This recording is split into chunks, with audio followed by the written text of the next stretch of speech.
With good news for today from Baptist Press, I'm Brandon Porter. A Kentucky police officer is fighting for his religious liberty and is gaining substantial ground.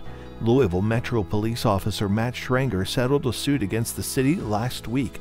The 13-year veteran was suspended last year after he was seen on a video surveillance praying at the EMW Women's Surgical Center, one of Louisville's abortion clinics.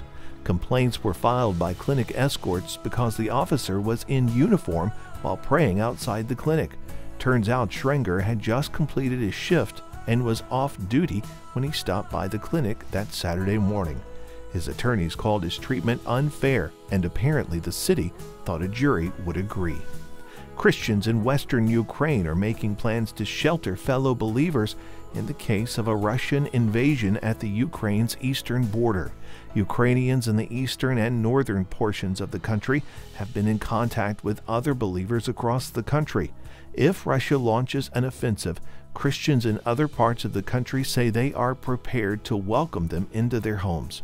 The Ukrainian believers say they are aware that Russia persecutes Christians through the criminalization of evangelism outside church walls and deeming any church other than the government-influenced Russian Orthodox Church to be known as a sectarian or a cult.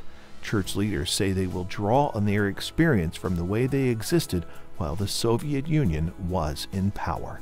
Back with more in just a moment.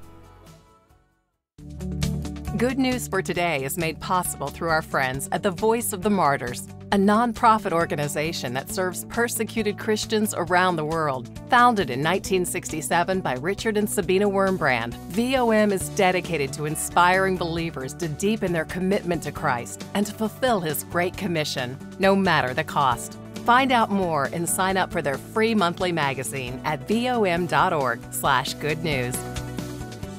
Drawing from a Lifeway Bible study on temptation based on Genesis 39, a story on Baptist Press recently asked, why is it important to stay on guard against temptation when things are going well? How has God's Word helped you resist temptation? What strategies have you found helpful to resist temptation? The study focuses on Joseph, who had been betrayed by his brothers and sold into slavery, yet ascended to a high level of leadership in Pharaoh's household. It was there Joseph was seduced by a woman married to one of the high-ranking officers in Pharaoh's administration. His refusal to give in to temptation cost him dearly as he was falsely accused and sent to jail. The study author writes, running from temptation is key to our survival when facing spiritual warfare. You can read the entire study and find more news at baptistpress.com. Thanks for listening to Good News for Today.